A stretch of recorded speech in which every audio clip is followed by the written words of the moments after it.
ठीक है, तो आज स्टार्ट करेंगे कॉन्सेप्ट से, conservative and non conservative forces. सही है, तो सबसे पहले लिखूंगा मैं कंजर्वेटिव फोर्सेस।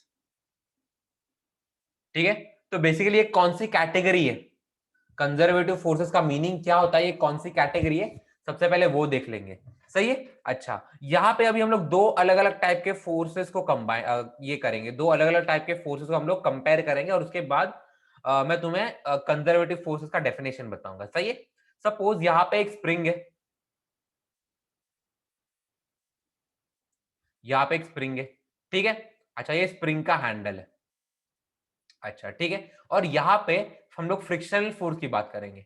यहाँ पे एक ब्लॉक है और इस ब्लॉक को मैं पुल करूंगा with a certain force suppose, और यहाँ पे भी स्प्रिंग को पुल कर रहा हूं विद अ सर्टेन फोर्स। सही है। अच्छा, जब मैं इस स्प्रिंग को पुल करूंगा, कैन आई से स्प्रिंग में कुछ ऐसा हो जाएगा, स्प्रिंग खींच जाएगी, स्प्रिंग खींच जाएगी और ये थोड़ा अपना जो हैंडल है यहाँ पे आ जाएगा। ठीक है। और इस केस में क्या होगा, इस केस में ब्लॉक है सपोज, अपना यहाँ पे आ जाएगा, अपना ब्लॉक जो है वो यहाँ पे आ जाएगा। ठीक है। अभी दोनों में डिफरेंस क्या है वो ध्यान से देखो। ठीक है। डिफरेंस ये है कि जब मैं इस पे फोर्स अप्लाई कर रहा हूं, बेसिकली हम लोग कर क्या रहे हैं इस केस में, इस केस में हम लोग we are applying force against the force, we are applying applying force against the force. Meaning यहां पे जो स्प्रिंग फोर्स है, हमें पता है स्प्रिंग फोर्स लेफ्ट डायरेक्शन में लगेगा। सही है। और यहाँ पे पता है जो फ्रिक्शनल फोर्स है वो भी लेफ्ट डायरेक्शन में लगा। बेसिकली यहाँ पे हम लोग कर क्या रहे हैं, जो अपना ओरिजिनल फोर्स है, ओरिजिनल फोर्स के ऑपोजिट हम फोर्स लगा रहे हैं। सही है। अच्छा, अभी इस केस में देखो स्प्रिंग जो है वो खिंच चुकी है और ये ब्लॉक जो है वो राइट में जा चुका है। सही है। अच्छा, लेकिन जब मैंने इस केस में जब फोर्स अप्लाई किया अगेंस्ट स्प्रिंग, तो कहना है स्प्रिंग जो है अभी इसमें अगर मैं स्प्रिंग को ऐसे ही छोड़ दूं तो फिर से रिवर्स चली जाएगी वो। सही है। तो इसमें कुछ तो आ गया है, इसमें कुछ तो पावर आ गया है, इसमें कुछ तो एनर्जी आ गया है। ऑन द अदर हैंड ये जो ब्लॉक है, इसका जो फ्रिक्शनल फोर्स था वो कहीं पे स्टोर नहीं हुआ है। तो यहां पे इस पोजीशन में ब्लॉक में कोई भी एनर्जी नहीं है, लेकिन ऑन द अदर हैंड इस पोजीशन में स्प्रिंग में एनर्जी है। तो बेसिकली कंजर्वेटिव फोर्सेस का लेमैन्स लैंग्वेज में मीनिंग ये होता है कि अगर हम लोग उस फोर्स के अगेंस्ट वर्क करें, if we work against that force, तो वो वर्क स्टोर हो जाएगा in the form of potential energy in the system. सही है। फॉर एग्जांपल यहां पे जब भी मैंने वर्क किया अगेंस्ट ये स्प्रिंग, मतलब स्प्रिंग लेफ्ट में फोर्स लगा रही है लेकिन मैं फोर्स लगा रहा हूं राइट में, तो जब मैं उसके अगेंस्ट वर्क कर रहा हूं तो उसमें पोटेंशियल एनर्जी स्टोर हो गई। सही है। तो यहां पे ये बेसिकली आ जाएगा कंजर्वेटिव क्या कैटेगरी का, और ये आ जाएगा नॉन कंजर्वेटिव के कैटेगरी का। ठीक है। तो कंजर्वेटिव में बेसिकली हो क्या रहा है, whenever we apply force against the force, सही है, तो energy is stored, energy gets stored. On the other hand non conservative के केस में energy does not get stored, no energy is stored. That's the reason इनका नाम ही ऐसे पड़ा है। कंजर्वेटिव का मीनिंग कि वो एनर्जी को कंजर्व कर लेगा। सही है। अगर कोई एक्सटर्नल वर्क उसके अगेंस्ट वर्क कर रहा है तो वो वर्क स्टोर हो जाएगा इसके पोटेंशियल एनर्जी में। सही है। तो यहां पे लिखेंगे external work done, external work done against the force, against the force gets converted, gets converted in system's potential energy, system's potential energy। Basically इसके अगेंस्ट में कुछ भी वर्क करो, यहां पे जो एक्सटर्नल फोर्स है ये वर्क कर रहा है। ठीक है। तो लेकिन ये इसके अगेंस्ट वर्क कर रहा है, तो जब भी हमने इसके अगेंस्ट वर्क किया वो जो भी एनर्जी थी वो स्टोर हो गई इन द फॉर्म ऑफ उस सिस्टम की पोटेंशियल एनर्जी। यहां पे ऐसा कुछ नहीं होगा, यहां पे हम लोग इसके अगेंस्ट वर्क करें लेकिन यहाँ पे फ्रिक्शन कुछ स्टोर नहीं करेगा। तो ये कंजर्वेटिव और नॉन कंजर्वेटिव फोर्सेस के बीच में डिफरेंस समझ में आ रहा है तुम लोग को। यहाँ पे एग्जांपल देख लो। कंजर्वेटिव फोर्स में एग्जांपल क्या आएंगे तुम्हारा, यहाँ पे जब स्प्रिंग फोर्स हो गया, उसके बाद ग्रेविटेशनल फोर्स हो गया, तुम्हारा इलेक्ट्रोस्टैटिक फोर्स हो गया एंड सो ऑन। ये सारे एग्जांपल्स होते हैं कंजर्वेटिव फोर्सेस के। सही है। नॉन कंजर्वेटिव में तुम्हारा टेंशन फोर्स हो गया, फिर फ्रिक्शन हो गया एंड सो ऑन बेसिकली। ठीक है, तो ये सारे तुम्हारे नॉन कंजर्वेटिव के कैटेगरी में आ गए। सही है। अच्छा इतना लिखो। अच्छा जो कंजर्वेटिव फोर्सेस होते हैं सिर्फ उसी में हम लोग पोटेंशियल एनर्जी का कॉन्सेप्ट डिराइव्ड है। तो यहाँ पे हम लोग बोल लिखेंगे potential energy is defined. On the other hand हम लोग इनके पोटेंशियल एनर्जी की कोई बात ही नहीं करेंगे। तुमने एक स्प्रिंग की पोटेंशियल एनर्जी सुना होगा, ग्रेविटेशनल पोटेंशियल एनर्जी सुना होगा, इलेक्ट्रोस्टैटिक पोटेंशियल एनर्जी सुना होगा, लेकिन तुमने टेंशन पोटेंशियल एनर्जी या फिर फ्रिक्शनल पोटेंशियल एनर्जी ऐसा कुछ सुना नहीं होगा। सही है। तो अभी जो हम लोग पोटेंशियल एनर्जी का कॉन्सेप्ट पढ़ने वाले हैं वो सिर्फ कंजर्वेटिव फोर्सेस के लिए एप्लीकेबल है। ठीक है, तो ये पॉइंट भी लिख दो यहाँ पे। ठीक है, अब एक बार कंजर्वेटिव और नॉन कंजर्वेटिव फोर्स इनके बीच का डिफरेंस समझ आ गया, तो उसके बाद अभी हम लोग कॉन्सेप्ट डिफाइन करेंगे पोटेंशियल एनर्जी का। सही, तो यहाँ पे लिख दो potential energy. Potential energy basically अगर किसी सिस्टम में एनर्जी ज्यादा है तो हम लोग बोलते हैं बेसिकली उसका पोटेंशियल ज्यादा है, तो पोटेंशियल टू डू वर्क ज्यादा है। सो ये लेमैन्स लैंग्वेज की बात हुई। अभी इसे प्रॉपर फिजिक्स के हिसाब से हम लोग डिराइव करेंगे यहाँ पे है क्या। ठीक है, जैसे मैंने बताया था इन conservative forces work done by external force against the system's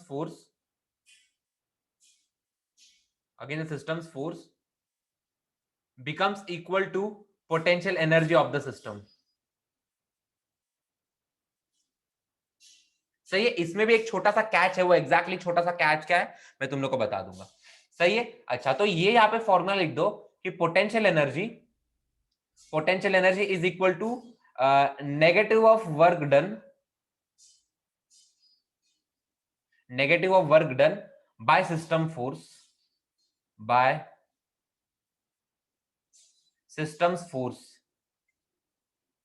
system का जो फोर्स है उसने जितना वर्क किया उसका नेगेटिव, ये होता है पोटेंशियल एनर्जी। सही है। अच्छा, और potential energy is equal to work done by external force. ठीक है, लेकिन ये तभी पॉसिबल है जब वर्क डन क्वाजी स्टैटिक है।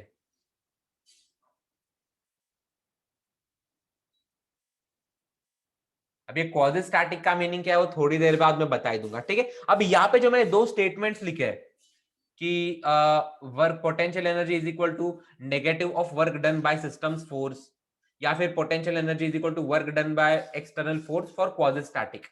ठीक है, इन दो स्टेटमेंट्स का मीनिंग क्या हम लोग एक एग्जांपल से जानेंगे। सही है, तो यहाँ पे एग्जांपल ले रहा हूं मैं। लेट्स से एक स्प्रिंग है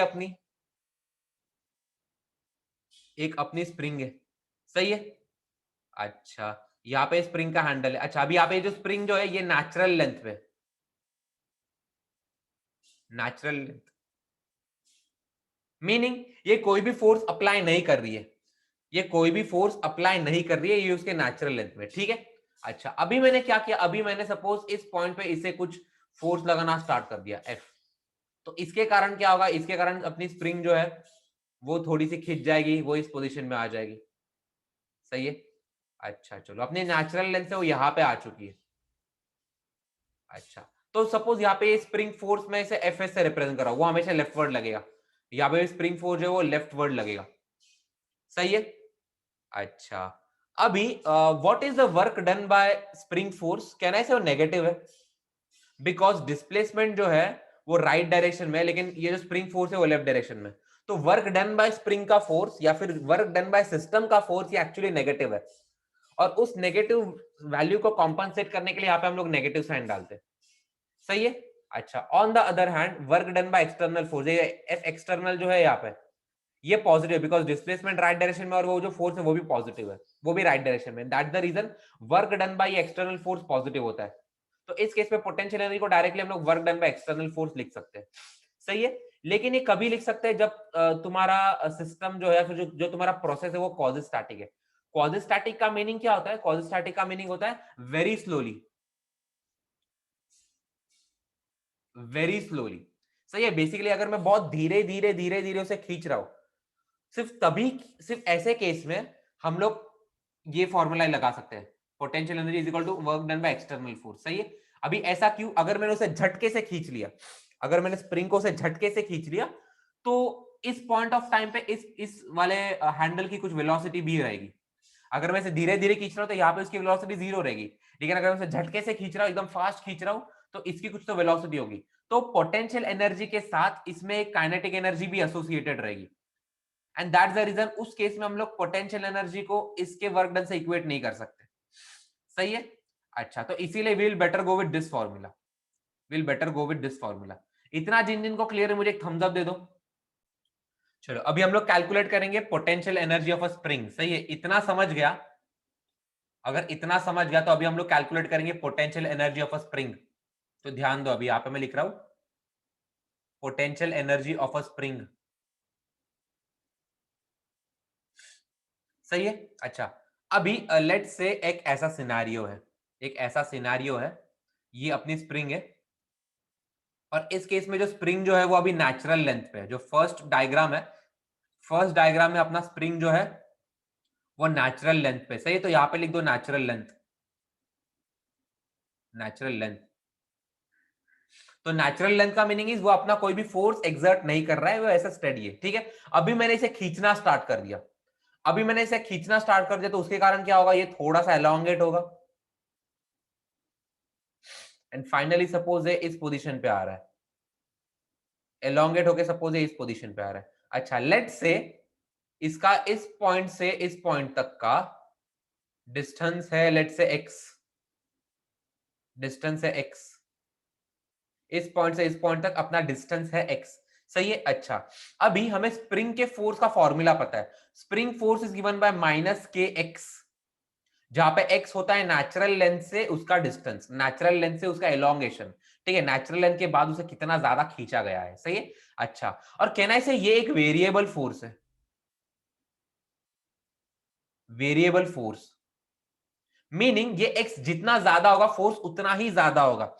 तो हर पॉइंट पे फोर्स वेरी हो रहा है, और सिंस ये फोर्स वेरी हो रहा है तो उस केस में वर्क डन का फॉर्मूला क्या होता है? वर्क डन का फॉर्मूला होता है इंटीग्रल एफ डी एक्स।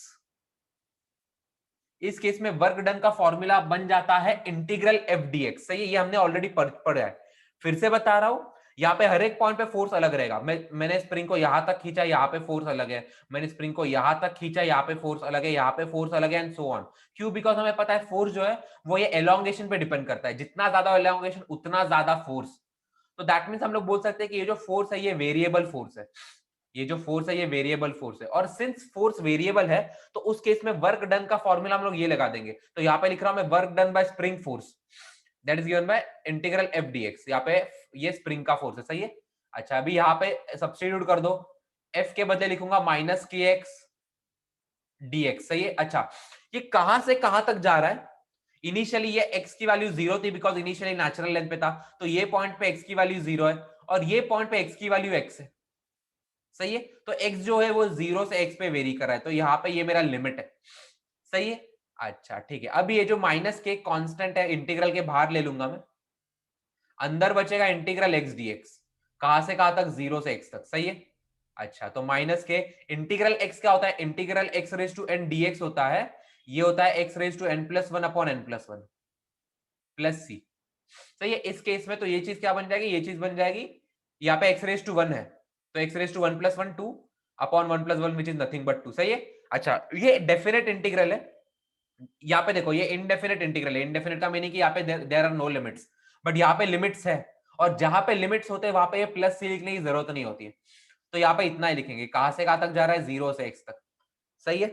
अच्छा, अभी हम लोग अपर लिमिट डालेंगे x, तो ये बन जाएगा x square by two, minus lower limit डालेंगे तो 0 ही बन जाएगा। तो यहाँ पे आंसर क्या आ रहा है वर्क डन बाय स्प्रिंग का? वर्क डन बाय स्प्रिंग का आंसर आ रहा है माइनस के एक्स स्क्वायर बाय टू। सही है। अच्छा, हमने इसके पहले पढ़ा था कि potential energy is given by negative of work done by system force.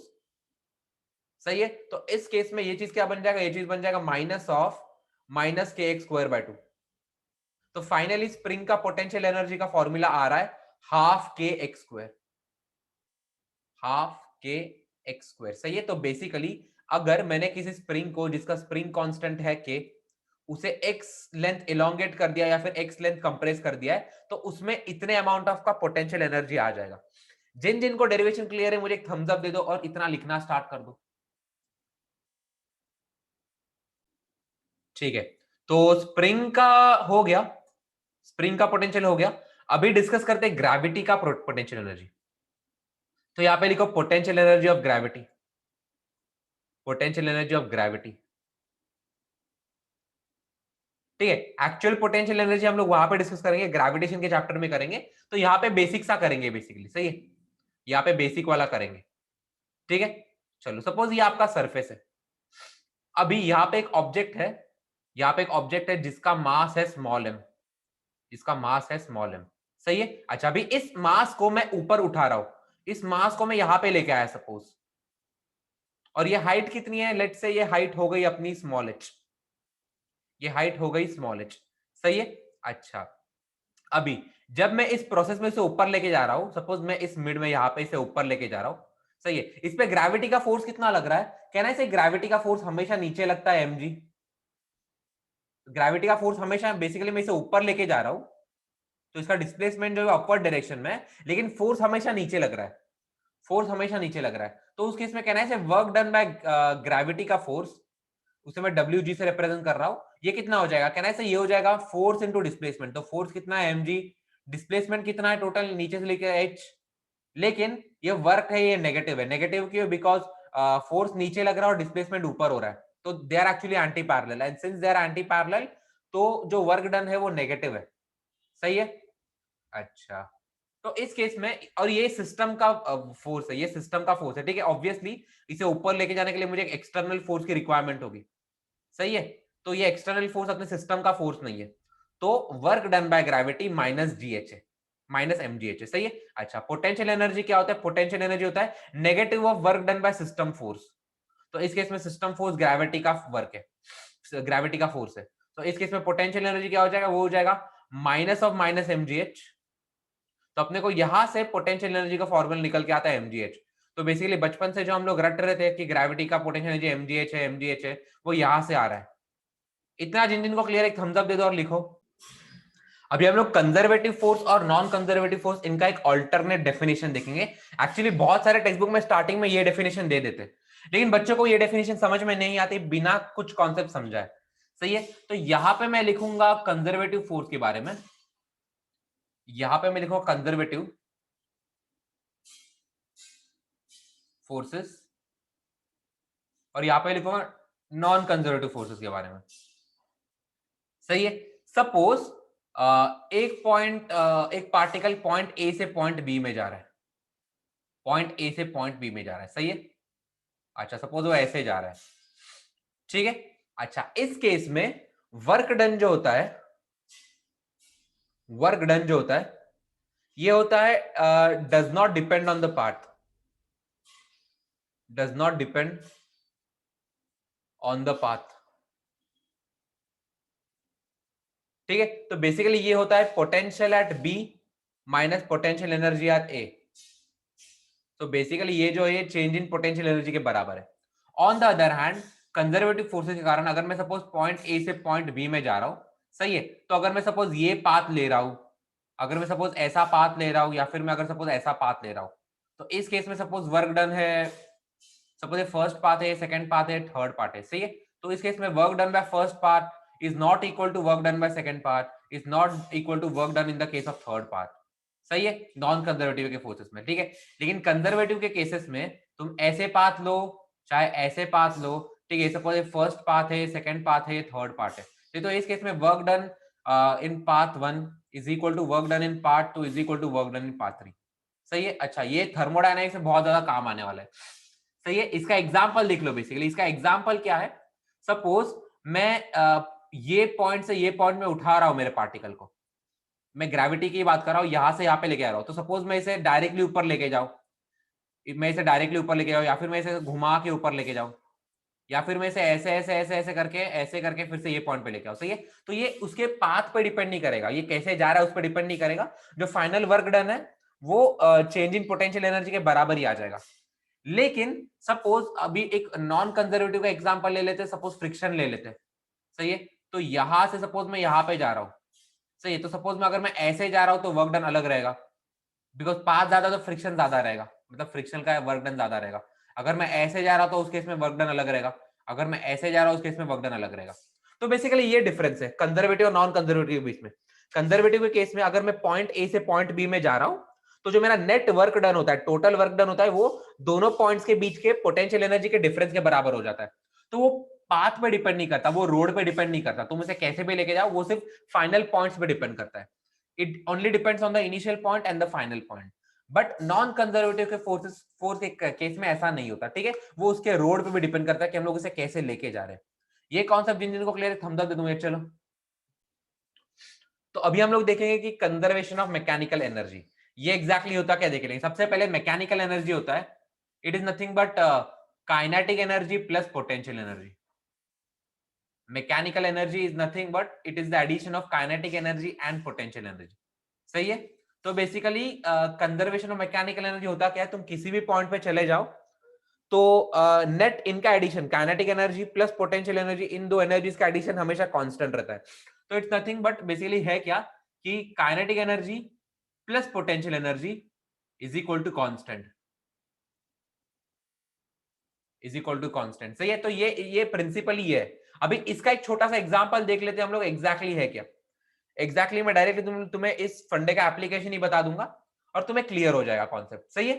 चलो, सबसे पहले अपना ग्राउंड है और यहाँ पे एक पार्टिकल है जिसका मास है स्मॉल m, ठीक है, और वो किसी h हाइट पे है, वो किसी h हाइट पे है, सही है। अच्छा, अभी हमें फाइंड करना है कि जब मैं इसे रिलीज कर दूंगा ऊपर से नीचे तब इसकी वेलोसिटी क्या होगी, तब इसकी वेलोसिटी क्या होगी, ये हमें फाइंड करना है, ठीक है। तो इसे सॉल्व कैसे करेंगे, मैं बोलूंगा लेट से ये जो पार्टिकल यहाँ पे आ जाएगा, नीचे आ जाएगा, तब उसकी वेलोसिटी बन जाएगी v।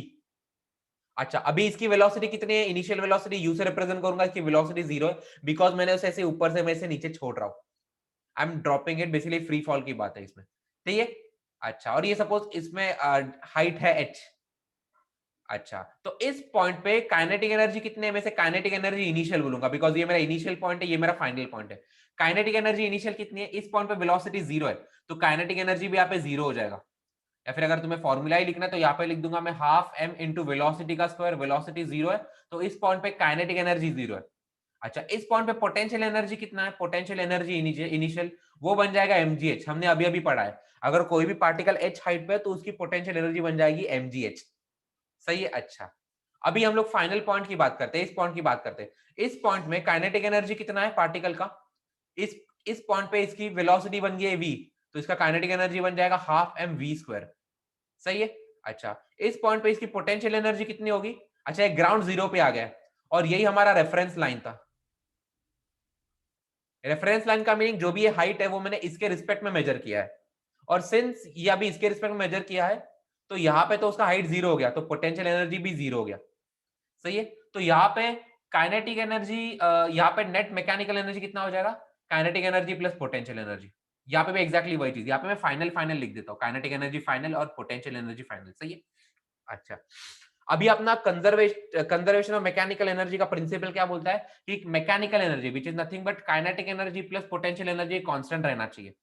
तो इससे हम लोग बोल सकते हैं kinetic energy initial plus potential energy initial which is nothing but initial mechanical energy, this should be equal to kinetic energy final plus potential energy final which is nothing but the final mechanical energy, सही है। Initially kinetic energy कितनी है 0, initially potential energy कितनी है mgh, is equal to finally kinetic energy कितना है half m v square, और finally potential energy कितना है 0।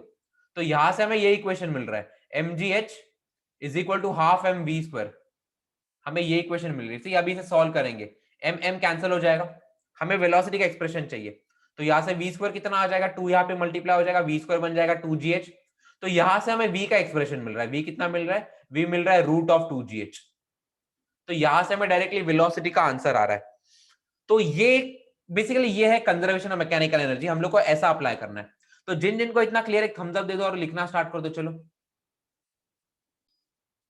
ठीक है। तो यहाँ पे क्वेश्चन क्या बोल रहा है कि एक पाइप है, पाइप का एक एंड 100 मीटर्स पे और दूसरा एंड 50 मीटर्स पे। सही है, यहां से मैं एक मार्बल को रिलीज कर रहा हूं, बेसिकली रेड से रिलीज करूंगा, और यहाँ पे आके तो वो जब वो रिलीज होगा तो उसकी कुछ तो सर्टेन वेलोसिटी होगी। तो सबसे पहले हमें वो सर्टेन वेलोसिटी कैलकुलेट करनी है। उसके बाद ये जो मार्बल है यहां से ऐसे यहाँ पे गिरेगा ये। सही है, तो ये कितना दूर गिर रहा है ये हमें ये कैलकुलेट करना है बेसिकली। इसके बाद ये क्वेश्चन काइनेमेटिक्स का हो जाएगा। तो सबसे पहले let's focus on calculating this velocity.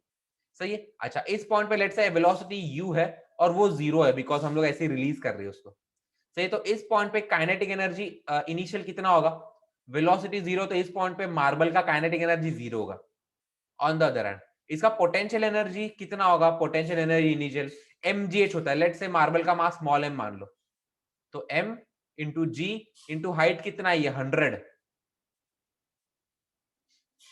ठीक है, ये इसका पोटेंशियल एनर्जी इनिशियल हो जाएगा। सही है, जी के बदले 10 ले सकते हैं, जी को हम लोग 10 मीटर पर सेकंड स्क्वायर सब्स्टिट्यूट कर सकते हैं इजी कैलकुलेशंस के लिए। तो ये चीज क्या बन जाएगा, ये चीज बन जाएगा 1000 m।